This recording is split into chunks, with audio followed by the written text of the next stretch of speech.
How's it going, everybody? Welcome back into Earth Nerd. I'm Bryce West, and today we are going to be talking about Ultraman Arc episode 11. So, if I am not mistaken, this is the start of our first multi-part episode. I'm assuming it's probably only going to be 2 parts, but yeah, so I was not actually expecting that. I was just kind of expecting a normal episode this week, but that is not what we got. So, basically, it starts off the episode with the Skip members investigating these tremors that are going on in the city. They think it could be related to some construction, but they're also like, it could probably be a kaiju because look at where we live.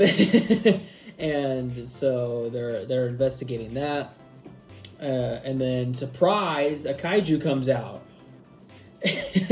And starts like rampaging through the city, and so Yuma transforms into Ultraman and defeats him immediately.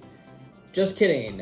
He gets his butt kicked, and then all of a sudden, this robot shows up, who they eventually called Givas, and he basically kicks the crap out of the kaiju and Ultraman.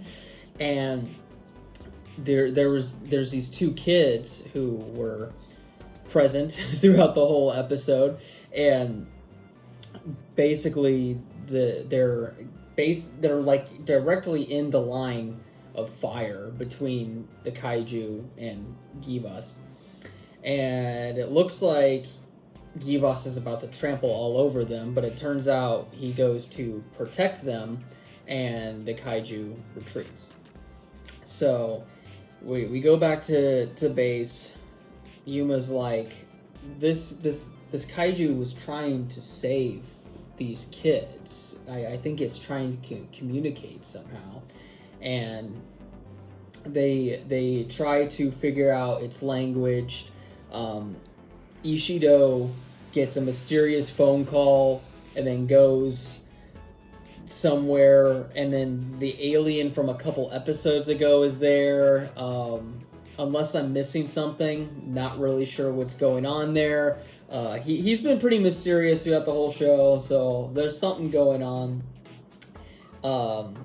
And while they're trying to decipher what Givas is saying, they're basically able to determine, like, does this planet have my enemy? And then turns out I will be your enemy, or something is what they think he's saying. And then Ishido comes back and says, look, GDF wants us to like blow the thing up. It's considering it hostile. We need to take it down. And Yuma's like, you're no better than the rest of them. How dare you? And that is pretty much where we're at. The chief basically is like, Yuma, take a breather. You need to cool off a little bit. And Givas is sort of scanning the city. We don't know what is going on there. We don't know if it's trying to just figure out what's going on the planet, or if it's trying to attack. We don't know. And Yuma is basically just like walking through this. He looks up at the thing. The GDF is like, bro, you can't just stand here. And he kind of walks away. And then we cut to credits. So yeah, I was not expecting this to be a 2-parter, multi-parter. But I think it is. I think it is interesting. We're having another episode to where we're not just full on decimating things. We're not just like full on like, oh, we just got to like blow up the kaiju of the week. There's actually more stuff going on. And as I've stated previously, I like it when Ultraman does that kind of stuff, because Ultraman can be a very decimating show. I guess that's a word that I just made up here, but like Ultraman can definitely be a character that just full force just destroys everything in its path with no remorse. And I like seeing episodes where they kind of take a step back and go like, are we doing the right thing here? And it seems to be happening a lot more here recently, with the more recent seasons. This is only the third Ultraman season I've watched. I've seen the original and I've seen Blazar.